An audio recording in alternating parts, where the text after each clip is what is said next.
গ্রামে যত এই বড় বড় গাছগুলো দেখছো, ওই বড় বড় গাছগুলো এগুলো কেটে ফেলতে হবে। ভয় নেই, আমি তো আছি। এই গ্রামে যত বড় গাছ আছে আমাকে একটু খবর দেবে। হ্যাঁ,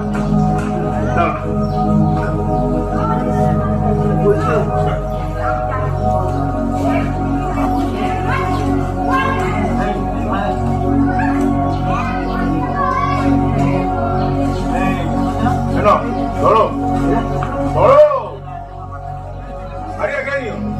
হ্যাঁ, আমি আবার পরে আসবো। হ্যাঁ,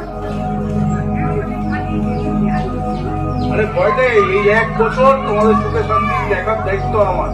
হ্যাঁ, আমি পরে আসবো। আর ডেকে রাখবে এখানে আর কটা বড় গাছ আছে, খবর দেবে আমাকে। ঠিক আছে, হয়ে যাবে। হ্যাঁ।